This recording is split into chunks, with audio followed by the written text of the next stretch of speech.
Bueno, el tema de este estudio que vamos a tener ahora se llama El nacimiento de El Salvador. Obviamente se refiere a Jesús, al único Salvador que tiene la humanidad, el mundo entero, nuestro Señor Jesús.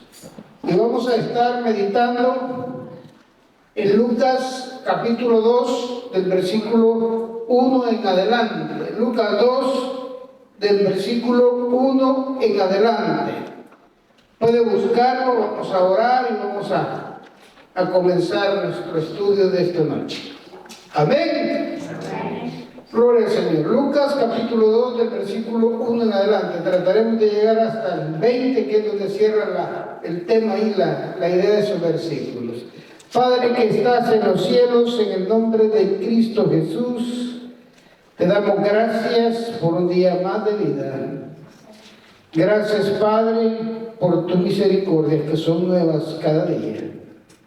Te pedimos ahora, Espíritu Santo de Dios, que hables a nuestras vidas, que tomes el control, Señor, que nos hables por medio de esta palabra que tú mismo inspiraste. Gracias. Perdona, Señor, nuestras faltas. Perdona, Señor, todos nuestros errores. Y nosotros perdonamos a cualquiera que nos haya ofendido. En el nombre de Cristo Jesús, te lo pedimos todo. Amén y amén. Amén. Gloria al Señor. Lucas capítulo 2, versículos del 1 al 20. Si algunas cosas podemos aprender que están en este pasaje que vamos a leer, que vamos a ir leyendo poco a poco, hay tres partes importantes. La primera parte es el humilde nacimiento de El Salvador. Eso es, pero en realidad es difícil de comprender cómo el Rey de Reyes, el Señor de Señor, el Creador del universo, decidió nacer como ser humano, primeramente. Segundo, ¿dónde nacer? Ahí en un establo, ¿verdad? Rodeado de gente pobre, pues. No nació en un palacio, no nació rodeado de riquezas, aunque, y ya lo veremos, el nacimiento no fue común tampoco. No puede decir uno, la verdad es que saber si era El Salvador, porque nació como todo niño y se desarrolló como todo niño. No. Entonces, eso lo vamos a ver en la parte 2. ¿Quiénes anunciaron el nacimiento y el lugar donde él se encontraba? Fue anunciado antes de que esta fiesta comenzara, el nacimiento de Jesús, ese hecho alegre para la humanidad que abría las puertas a la salvación, fue anunciado. Y luego después, cómo se convierte en la salvación que Dios da a toda la humanidad por medio de Él, Dios Padre, por medio de nuestro Señor Jesucristo. Pagó un alto precio, el precio de sacrificarse en una cruz, el precio de derramar su sangre, de recibir desprecio, de recibir humillación a lo sumo. Ese rótulo que le pusieron, Rey de los Judíos, era en tono de burla, y se lo pusieron en varios idiomas, por cierto, para que todos los que pasaran por ahí dijeran, ese es el que decía que era Rey de los Judíos. Miren cómo está. Y es más, los judíos llegaron después y dijeron, quítale ese rótulo porque él no es nuestro rey. Y el gobernador romano dijo, así está escrito, porque así había una ley en Roma, en el derecho romano. Así está escrito, así se hará. No había para más. Entonces dijo él, así está escrito, así se queda el Rey de los Judíos. Pero cortas quedan esas palabras como Rey de los Judíos, porque entonces Israel y la religión judaica, que son dos cosas distintas, era una nación incipiente, pocos y además de pocos esclavos. Entonces el Rey connotación. Querer libertar a ese pueblo era casi condenarse a muerte. Ya varios lo habían intentado. Un tal Teudas, hubieron varios y murieron crucificados. Y murieron también de forma ejemplar de terrorismo, que eran crucificados y otros empalados. Pero el caso de Jesucristo no fue así. Entonces lo que vemos en el nacimiento de Jesucristo son unas situaciones bastante contradictorias. Primero, que es el Rey de Reyes, pero ¿dónde nace? ¿Y cómo nace?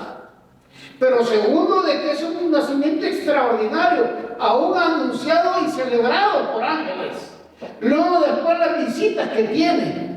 Unos dicen que eran magos, otros que eran astrólogos, unos dicen que eran tres, otros que eran más. Como haya sido, la presencia de ellos y los regalos es lo que nos dice lo que ellos pensaban de este mundo.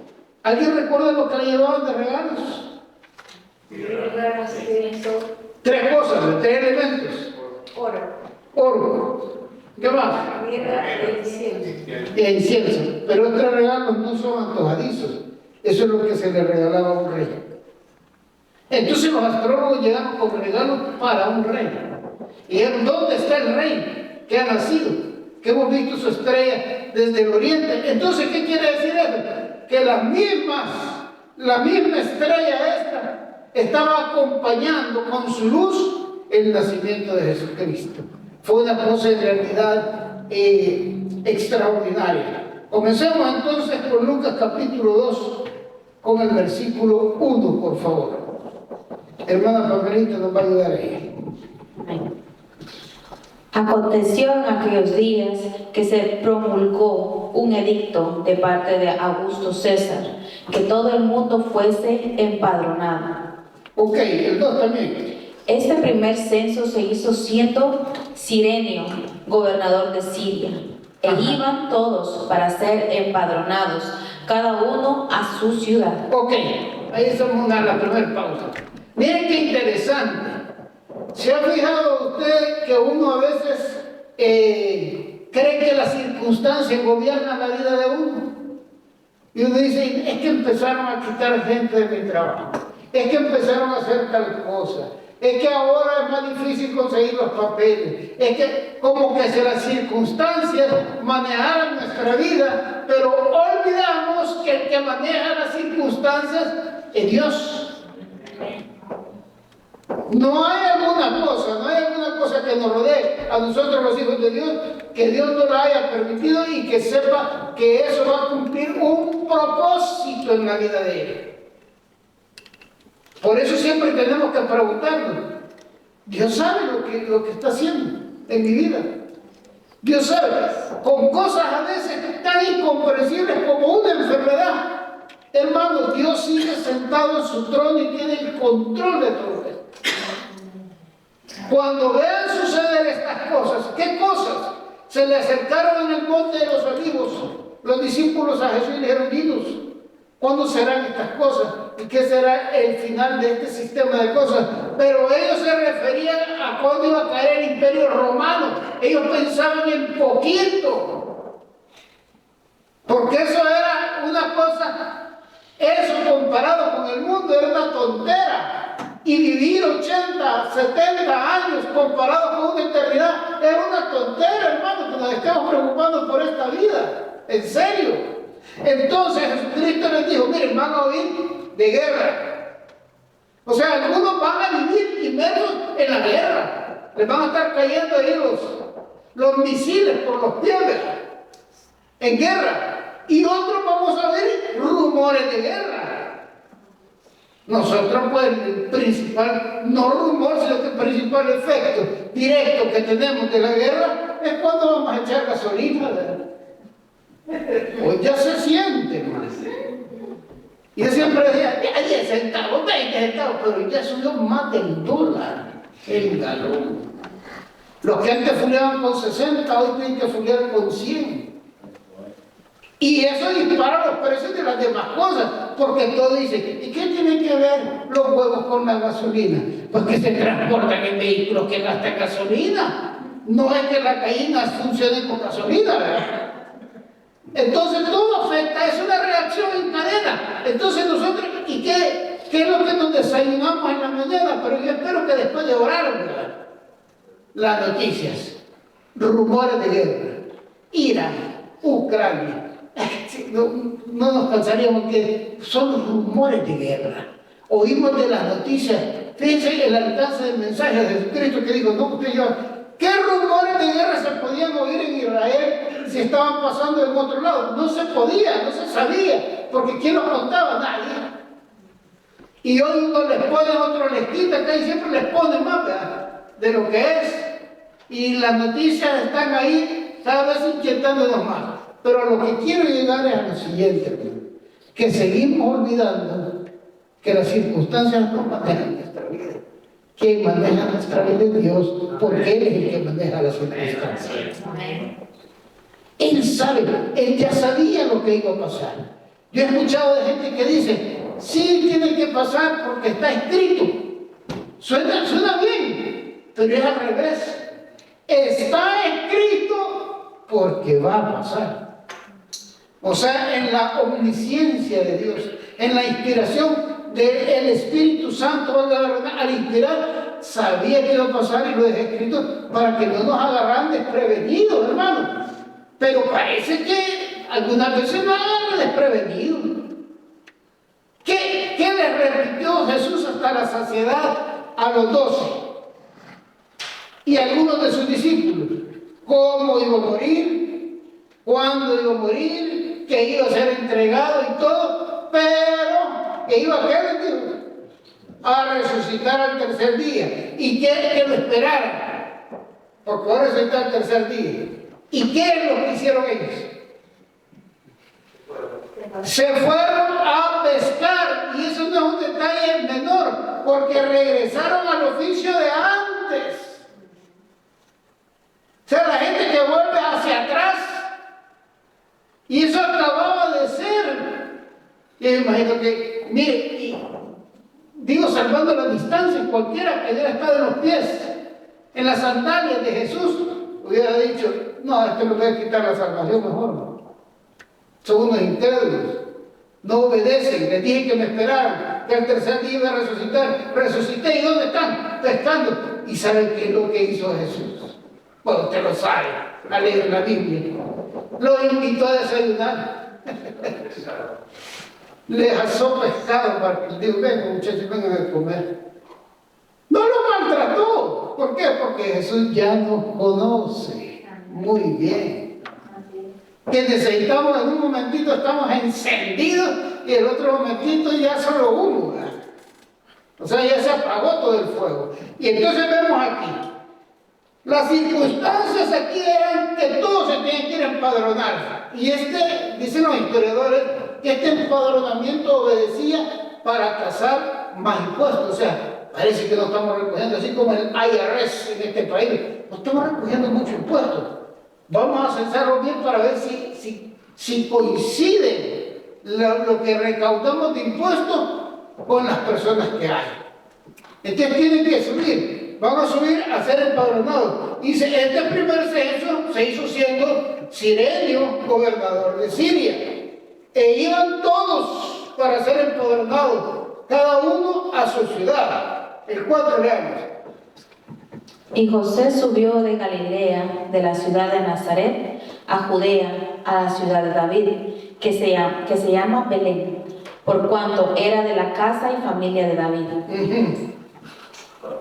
¿Para qué? En el 5. Para ser empadronados con María, su mujer, desposada con él, la cual estaba encinta. Ok. Entonces la circunstancia era, ¿quién estaba dando esta orden? Uno romano. Las circunstancias eran del gobierno, como todas las cosas que nos pueden afectar en este país o en cualquier otro. Algunos piensan que es castigo de Dios que agarren a alguien que lo deporten, que tenga algún problema, que no tenga problema. No, hermano, no es un castigo. Esas son decisiones de los gobiernos actuales, pero son cosas que no escapan a Dios tampoco. No escapan a Dios. Porque Dios inclusive puede hacer cosas que van en contra de la naturaleza misma del lugar donde vivimos. No se tiene que estar ciñendo a las leyes actuales. Entonces, cuando estaban ahí, dice, ahora él empezó a doler la barriguita a la Virgen María. Se había llegado. ¿Y qué pasó en el 7, Papelita? Y dio a luz a su hijo primogénito, y lo envolvió en pañales, y lo acostó en un pesebre, porque no había lugar para ellos en el mesón. Ok, primero buscaron dónde quedarse, no encontraron lugar. Circunstancias adversas en nuestra vida. ¿Cuántas veces nosotros, queriendo hacer la voluntad de Dios, nos encontramos con circunstancias adversas? Me decía un hermano allá en Kingston, un mexicano. Miren, pastor, me fíjese que yo cuando vine a los pies de Cristo, cuando acepté al Señor, yo trabajaba aquí, me mostró un lugar donde trabajaba, bueno, en Macy's, los de las llantas y todo eso, ahí trabajaba él. Y sabe usted que ahí le dan permiso para que salgan a fumar a los que fuman.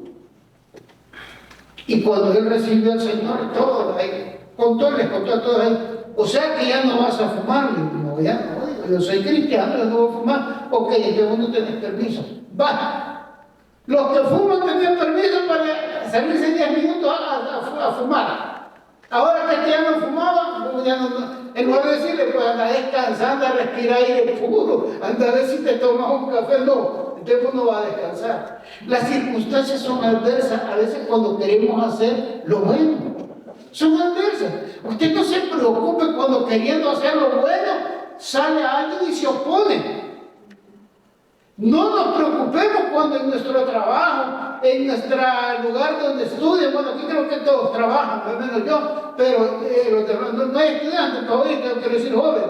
Entonces, que el más chismoso, el más lengón, es el mejor trabajador. Porque al que el jefe aprecia. Ahí es la mejor cámara de seguridad que hay. Y por estarse fijando en los demás, no hace nada. Pero al jefe no le importa eso, al jefe le importa que le llegue a contar.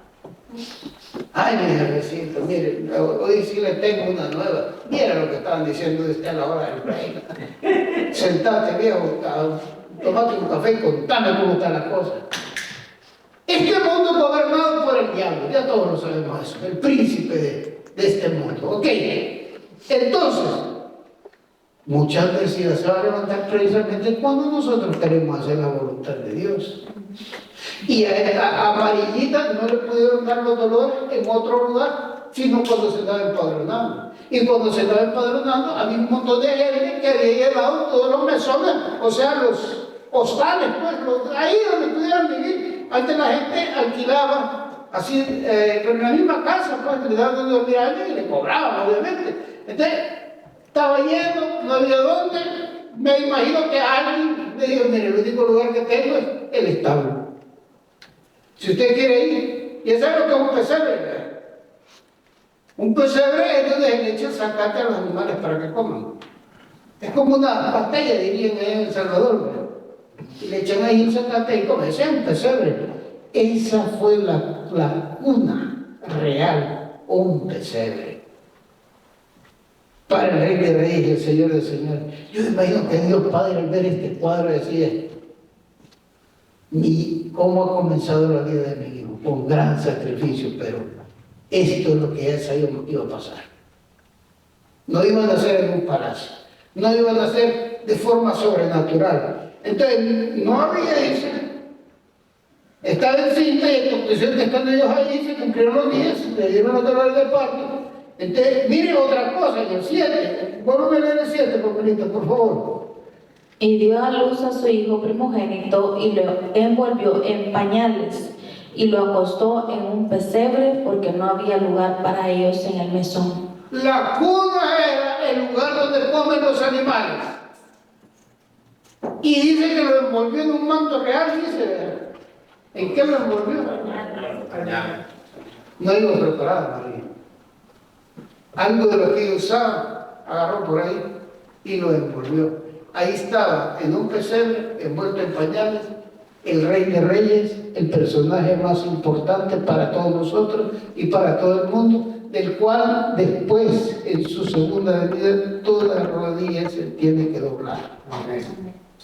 Ahí estaba, ahora estaba así, en pañales. 9, por favor. El 8, perdón, por obra. Había pastores en la misma región que velaban y guardaban las vigilias de la noche sobre su rebaño. Y he aquí se les presentó un ángel del Señor, y la gloria del Señor los rodeó del resplandor, y tuvieron gran temor. Pero el ángel les dijo: no temáis, porque he aquí os doy nuevas de gran gozo, que será para todo el pueblo. Ok, ahí la tercera pausa. Entonces, ¿quiénes eran las personas que estaban ahí acompañando al Rey de Reyes? Pastores. Usted sabe que el oficio de pastor no era un oficio así de prestigio. Una persona que cuidaba animalitos, pero una persona que a veces tenía que desvelarse también. No andaban con saco y con corbata, ¿verdad? Estos pastores, los de ahora casi todos, pero estos no. Estos velían a ovejas. Estos tomaban en sus brazos a la oveja perniquebrada que tenía. Estos sacaban del hoyo cualquier oveja. Estos iban por la oveja perdida. Los pastores, la figura del pastor tenía mucho que ver con el nacimiento de Jesucristo. Ellos estaban ahí cuando nacía la esperanza para este mundo. Ellos eran la primera fila. Ellos eran el primer grupo que conocerían la esperanza que Dios estaba enviando al mundo. Y mire qué es lo que sucede en el 9. Y aquí se le presentó un ángel del Señor, y la gloria del Señor los rodeó de resplandor, y tuvieron gran temor. Aquí cambian las circunstancias. De repente. En la vida del cristiano siempre hay un de repente. Siempre. No se preocupe. Si ese de repente todavía llega a su vida, va a llegar. Pero va a llegar cuando usted cree que las circunstancias gobiernan su vida. El de repente de Pablo fue persiguiendo a los mismísimos cristianos. Aquí dice, se ha leído en el libro de los Hechos, cuando Pablo iba persiguiendo a los cristianos, dice que un gran resplandor. Está hablando otra vez. Esa es la gloria de Dios. Hermano, la gloria de Dios se va a manifestar en nuestra vida cuando creemos que las cosas se están yendo peor que antes. El cuadro que se veía aquí no era un cuadro alentador. Ok, es el Hijo de Dios, pero ¿cómo puede ser el Hijo de Dios si está acostado en un pesebre donde comen los animales y envuelto en pañales? Porque nosotros tenemos la visión natural del ser humano en ver las cosas como son, pero Dios no ve las cosas como son. Dios ve las cosas como pueden ser en el futuro. Por eso la fe, un componente de la fe, es creer sin ver y esperar con toda seguridad. Aunque las circunstancias digan lo contrario. Las circunstancias ahí no eran, pero ahora un gran resplandor de la gloria de Dios lo rodeó. De tal forma fue que cambió el ambiente ahí, que tuvieron gran temor. Mucho temor. Siguiente versículo. ¿Qué contesta el ángel en el 10? 11. Perdón, el 11. Que os ha nacido hoy en la ciudad de David un Salvador, que es Cristo el Señor. Esto os servirá de señal. Hallaréis al niño envuelto en pañales, acostado en un pesebre. Sí. 13. Y repentinamente apareció con el ángel una multitud de las huestes celestiales que alababan a Dios y decían: gloria a Dios en las alturas y en la tierra paz, buena voluntad para con los hombres. ¿Qué espectáculo más grande tiene que haber sido este? Ahora el niño que estaba en un pesebre y envuelto en pañales no dejó de estar ahí. Pero alrededor de él hubo un gran resplandor de gloria. Alrededor de los que van a ser testigos de este nacimiento, que eran los pastores, también hubo ese gran resplandor. Y dice que repentinamente apareció una multitud de las huestes celestiales que alababan a Dios y decían: gloria a Dios en las alturas y en la tierra paz. Es el único que puede garantizar la paz en nuestra vida. La paz, shalom. La paz no es la ausencia de la guerra en nuestras vidas. La paz que Dios promete es la paz en medio de la tormenta inclusive. Esa es la paz que Dios prometió. Ese es el príncipe de paz. Es el único que puede traer esa paz en medio de la tormenta. Entonces mi paz os dejo, mi paz os doy. No como el mundo la da. Y la Biblia dice también que esa paz va más allá del entendimiento humano. No podemos entender. Eso es cuando está lloviendo sobre mojado, como dicen los españoles, y estamos en paz porque sabemos que Dios sigue teniendo el control de nuestras vidas. El siguiente, por favor. Sucedió que cuando los ángeles se fueron de ellos al cielo, los pastores se dijeron unos a otros: pasemos pues hasta Belén y veamos esto que ha sucedido y que el Señor nos ha manifestado. Y vinieron pues apresuradamente, hallaron a María y a José y al niño acostado en el pesebre. Siga. Y al verlo dieron a conocer lo que se les había dicho acerca del niño. Y todos los que oyeron se maravillaron de lo que los pastores les decían. Pero María guardaba todas estas cosas, meditándolas en su corazón. Ok. Hermano, esto es importantísimo. Parece ser que nosotros olvidamos con mucha facilidad lo que Dios ha hecho por nosotros. Hasta este niño. ¿Ha guardado usted? ¿He guardado yo en mi corazón todo lo que Dios ha hecho por mí? Si Dios nunca nos ha fallado, ni nos va a fallar. Jamás.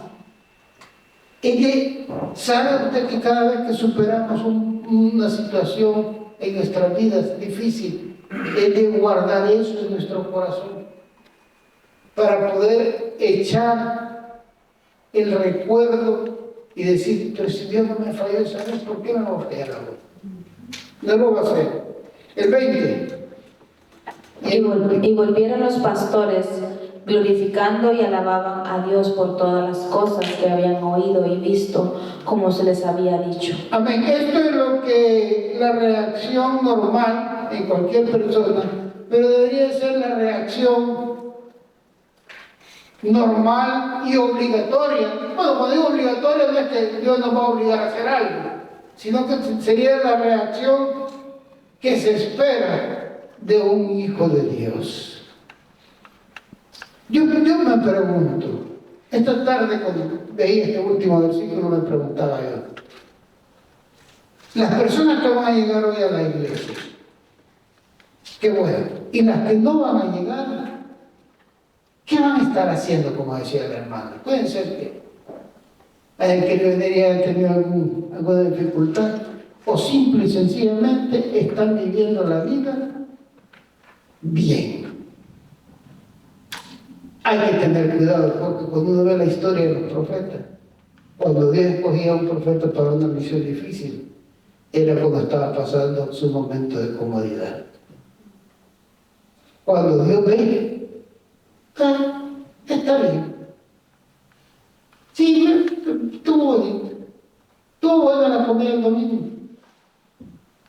La celebración, todo eso. Esto se trata de tomar la cruz y seguir a Jesús independientemente de las circunstancias. De eso se trata. Y la promesa de la que muchos no predican fueron palabras de Jesús cuando digo: en el mundo tendréis aflicción, pero confiad, yo he vencido al mundo. Entonces, hermanos, confiemos en Dios primeramente, gocémonos en medio de las circunstancias y tengamos paz en medio de la tormenta. Vamos a orar. Padre, gracias por tu palabra. Gracias por hablar y recordarnos, Señor, ¿dónde estaríamos ahora si tú no nos hubieras sacado con esa mano, con ese brazo poderoso de la esclavitud del pecado incluidos? Gracias, Padre, por tu paciencia. Gracias por tu misericordia. Te pedimos, Padre, que perdones nuestras faltas. Te pedimos, Señor, por todos los hermanos de la iglesia del cielo, de la puerta del cielo de Pisquil y de Javiston, Señor. Ayúdanos a entender cuál es tu voluntad en nuestra vida. Te pedimos por nuestros pastores, Pastor Andy, Pastora Ramonita, Pastor Jairo, Señor. Gracias. Te pedimos por nuestro próximo evento, Señor, ese retiro, que podamos ser retados también en ese retiro, Señor, y que podamos, Padre, llenarnos de tu Espíritu. Gracias, Padre. En el nombre de Jesús te lo pedimos. Amén y amén. Gloria a Dios.